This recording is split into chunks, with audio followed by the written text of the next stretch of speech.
Vous marchez dans une ville américaine ordinaire, et à une trentaine de mètres sous vos pieds se trouve une autre ville. Rues, magasins, habitants. Bienvenue dans l'Amérique méconnue, en commençant par le numéro 16. Portland dans l'Oregon n'évoque pas le Far West, mais au milieu des années 1800, c'était l'un des ports les plus dangereux. Des marins venus du monde entier buvaient et disparaissaient. Les habitants disaient que des hommes drogués étaient emmenés sous terre, puis vendus à des capitaines cherchant des équipages. Bien sûr, cela semble dramatique, et beaucoup de choses relèvent sans doute de la légende urbaine, mais les tunnels existent vraiment. On les appelle les tunnels de Shanghai. À la fin du 19e siècle, ils traversèrent le centre historique de Portland, allant directement jusqu'au quai. Reliés au sous-sol des commerces, ils facilitaient le transport des marchandises et servaient aussi de fumerie d'opium, bars clandestins et cellules de détention. Aujourd'hui, la plupart des tunnels sont condamnés, mais quelques bars du vieux quartier chinois y ont encore accès. Des visiteurs affirment entendre des bruits métalliques résonner dans les tuyaux, fruits de l'imagination ou vestiges du passé de Portland. Certaines villes souterraines sont nées après la disparition de la ville en surface, sans être à l'origine secrète. Numéro 15. Seattle n'a pas conçu de ville souterraine, mais elle s'est retrouvée enterrée après un incendie. Le 6 juin 1889, un pot de colle s'est renversé dans un magasin de peinture. Le lendemain matin, tout le quartier des affaires, 4 quais et les terminaux ferroviaires n'étaient plus que des cendres fumantes. Aucun mort, la ville a transformé la tragédie en prospérité. Seattle a remplacé le bois par des bâtiments plus grands et solides en briques et pierres, doublant population et rues. Elles ont été rehaussées de 9 mètres pour éviter les inondations. Quand la nouvelle ville fut bâtie, l'ancienne est restée au même endroit. Sous Pioneer Square, les anciennes rues, devantures et trottoirs de Seattle sont restés intacts dans l'obscurité pendant des années, et les gens les utilisaient encore. Des magasins ouvraient sous terre, des bains de vapeur et bordels restaient actifs. Tout a changé en 1907 avec la peste bubonique à Seattle. Les dirigeants de la ville ont paniqué. On a accusé les rats. Tout le monde sous terre a été expulsé. Les passages ont été scellés, les entrées murées. La plupart des gens ont oublié les tunnels. Jusqu'aux années 60, la rénovation urbaine a révélé le monde souterrain, et la ville a tenté de le condamner, mais a échoué. Plus de 500 000 personnes ont signé la pétition pour le sauver. Des visites souterraines permettent de découvrir l'ancien Seattle avec ses devantures fanées et rues fantomatiques. Seattle n'était pas la seule à devoir se reconstruire. Sacramento, numéro 14, est l'opposé. Au lieu de brûler, elle s'est noyée. Durant l'hiver 61-62, une pluie chaude a fait fondre la neige de la Sierra Madre. Toute cette eau a dévalé sans issue, finissant à Sacramento. Puis cela s'est répété plusieurs fois. En janvier, les inondations étaient si graves que le gouverneur a dû rejoindre son manoir en barque et entrer par le 2e étage. Les habitants ont réalisé que Sacramento était sur une plaine inondable. Plutôt que de partir, la ville a été surélevée de 3 à 6 mètres en 15 ans. Les bâtiments ont été soulevés par de grands vérins à vis. De nouvelles rues ont été créées, tandis que les anciennes sont restées et sont devenues le sous-sol de Sacramento. Les anciennes caves sont devenues bars, salles de jeux et lieux de divertissement. Les affaires ont prospéré jusqu'à ce que la ville évolue et les abandonne. Aujourd'hui, elle témoigne de la vie passée à Sacramento. Les habitants ont quitté le sous-sol, alors que dans une autre ville, cela est devenu inévitable. Numéro 13, Centralia, Pennsylvanie, a été construite sur le charbon, et en mai 62, elle a pris feu juste avant le Memorial Day. La ville a décidé de nettoyer sa décharge, à l'ancienne, en la brûlant. Personne ne s'est rendu compte que la ville était construite au-dessus d'anciennes mines de charbon. Le feu a rapidement embrasé une veine de charbon, devenant un brasier. D'abord maîtrisé par la ville, de la fumée a ensuite émergé du sol. L'air est devenu toxique. Le monoxyde de carbone a envahi les sous-sols. Les habitants sont partis peu à peu, certains essayant au début de rester. En 1983, un garçon de 12 ans a failli mourir après une chute dans un gouffre toxique. C'était la fin. Le gouvernement fédéral a racheté la ville 2 millions et a condamné presque tous les bâtiments. Les habitants ont été évacués. Après des décennies de batailles juridiques et d'incendies sous les rues, il ne reste aujourd'hui que 5 personnes. Le code postal de la ville a été révoqué en 2002 et l'incendie devrait continuer à brûler pendant encore 250 ans. Si vous aimez ces explorations cartographiques, abonnez-vous. Ma carrière est de toute façon devenue complètement souterraine. Tous les espaces souterrains ne sont pas des accidents. Certains sont construits délibérément pour rester hors de vue. Numéro 12. Avec la prohibition à Los Angeles, la ville n'a pas cessé de boire.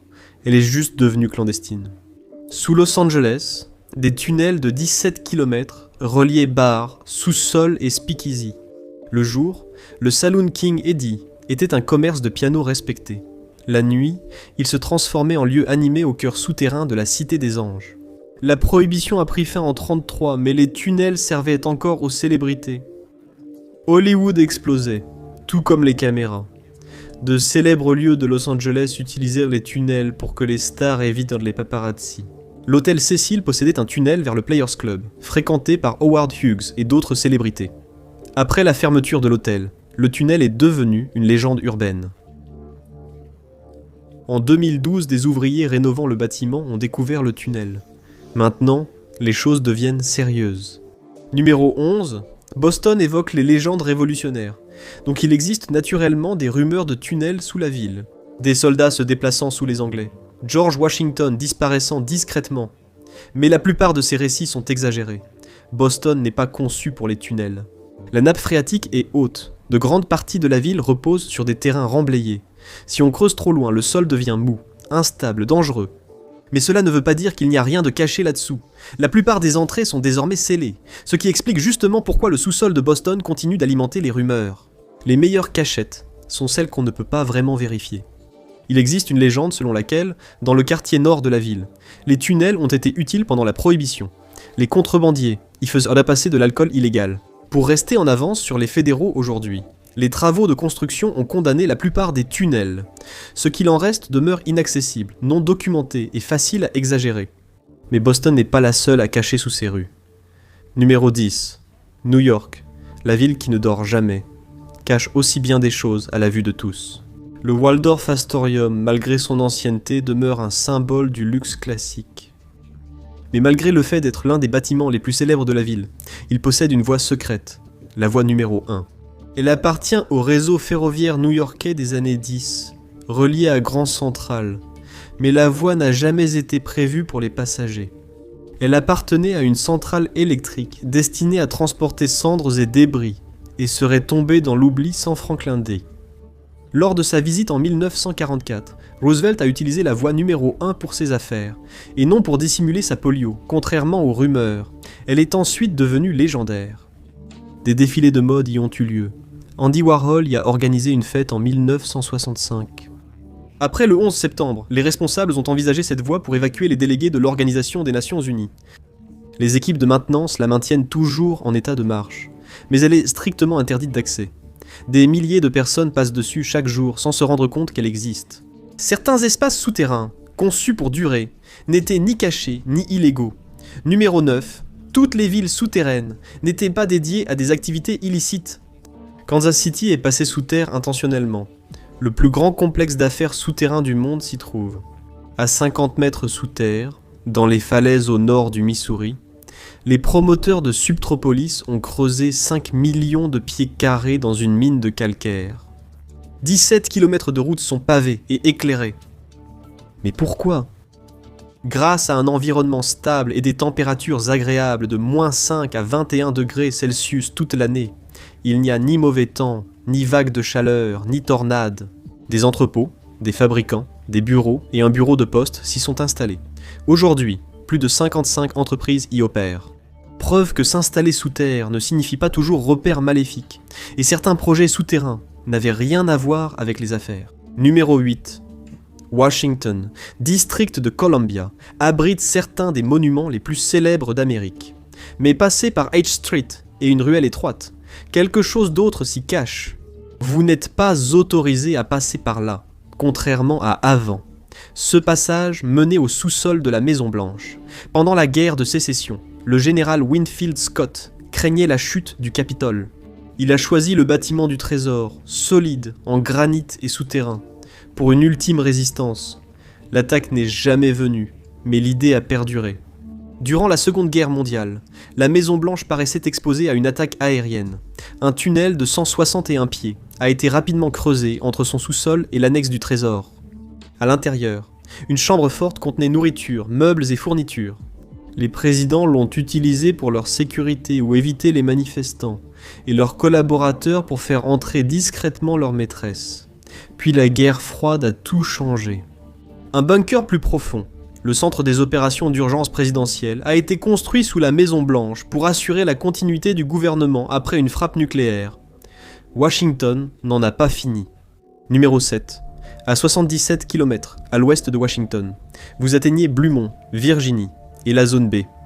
Officiellement, cela a débuté comme station météorologique, d'où le nom Mount Wither. Aujourd'hui, il sert d'installation pour la Federal Emergency Management Agency, mais le site cache un immense complexe souterrain sous la montagne. Portes blindées, réserve d'eau, électricité de secours, hôpital, logement, crématorium. L'installation a été préparée durant la crise des missiles de Cuba, sans tunnel confirmé entre le mont Wither et Washington. Creuser secrètement près de 50 miles serait difficile. Cependant, les rumeurs n'ont jamais disparu, mais les plans de la nation ne se sont pas arrêtés sous Washington même. Le mont Wither visait la continuité, le 6e était prévu pour la guerre.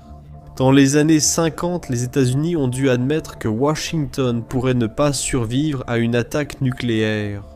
Ainsi, un second Pentagone a été creusé dans les montagnes Blue Ridge, en Pennsylvanie, en 1953. Le site R a été achevé pour un coût équivalent à plusieurs milliards de dollars actuels. À l'intérieur, il y a des centrales électriques, des réservoirs d'eau, des réserves de nourriture, des salles de commandement, même un bar. Si le vrai Pentagone était détruit, celui-ci prendrait le relais. Le vice-président Dick Cheney y a été évacué après les attentats du 11 septembre. Les tunnels sont assez grands pour abriter plusieurs immeubles de 3 étages, et les plans du gouvernement ont dépassé le 5e Pentagone. L'hôtel Greenbrier à White Sulphur Springs, Virginie occidentale, existe depuis 1813. Il a accueilli 28 présidents et d'importantes conférences internationales durant la Seconde Guerre mondiale. Et cela le rendait parfait. Pendant la guerre froide, le Pentagone avait un plan de secours, mais le Congrès n'en avait pas. Ainsi, en 1959, l'hôtel a lancé un nouveau projet de construction. Les clients ont vu les hébergements s'agrandir, et il a été surnommé l'aile Virginie occidentale. Mais autre chose se passait, quelque chose sous terre. Le projet Île Grecque, un immense bunker construit directement en dessous, 12 pieds de large, 10 pieds de haut, 18 pouces d'épaisseur et 25 tonnes. Et ce n'était qu'une porte blindée. Il y en avait 3 autres derrière. Des installations pouvaient accueillir confortablement les 135 membres du Congrès pendant au moins 60 jours. Ils pouvaient manger, dormir, faire de l'exercice et légiférer sans que personne sache où ils étaient.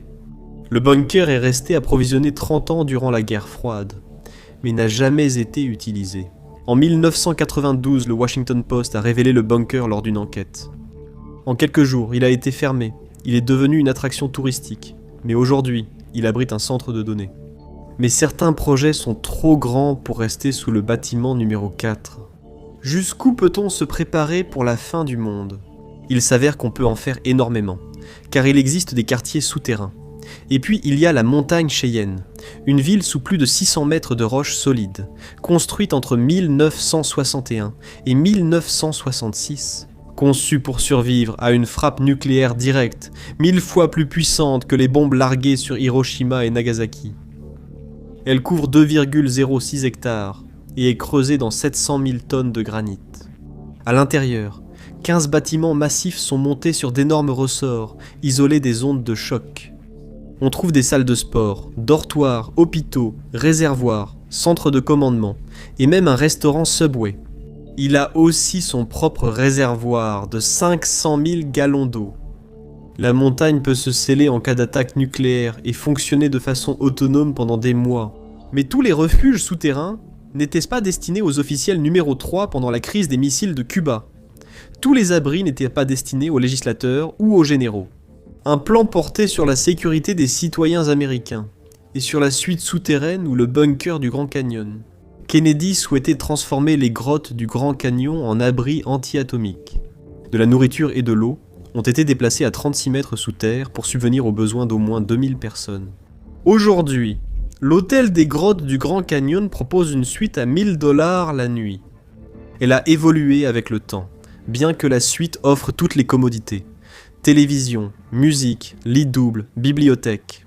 Les provisions commandées par John Fitzgerald Kennedy sont toujours là grâce au climat sec des grottes, qui préserve les aliments, sans qu'un espace souterrain ait été construit pour la survie.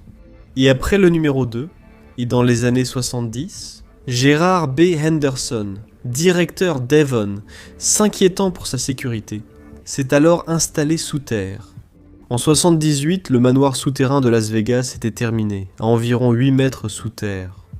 Il est fait de béton et d'acier. La seule façon d'y entrer était par des portes qui ressemblaient à des rochers. À l'intérieur, il y avait 5 chambres, 6 salles de bain, une piscine, 2 spas, un bar, une piste de danse, un sauna et un mini-golf. Un faux ciel simulait la lumière du jour. Aujourd'hui, l'abri souterrain existe toujours.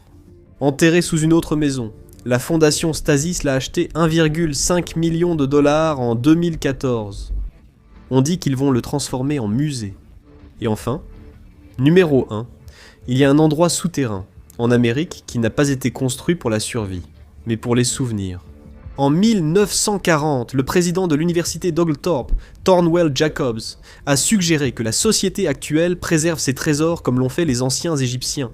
Dans le Phoebe de l'université, Hearst Hall, une crypte de la civilisation est cachée. 30 pieds de long, 10 de large et 10 de haut, taillée dans la roche solide, profondément sous le granit, la pièce est hermétique, renforcée et intacte à l'intérieur, remplie d'objets du quotidien censés représenter la civilisation du début du XXe siècle. Des disques d'artichaut, la voix de Donald Duck sur plastique, et des enregistrements de Franklin Delano Roosevelt et Hitler. La crypte reste scellée jusqu'en 1013, censée correspondre à la même période entre Jacob et le premier calendrier. La preuve que, tandis que les Américains creusent des tunnels pour se cacher, s'évader et survivre, parfois ils creusent simplement pour être rappelés. Merci de m'avoir rejoint aujourd'hui. J'espère que vous avez apprécié la vidéo, et si vous voulez voir plus de vidéos comme celle-ci, alors n'hésitez pas à vous abonner et à activer les notifications. Cela fait vraiment une différence. Merci encore. À la prochaine sur MAPAC.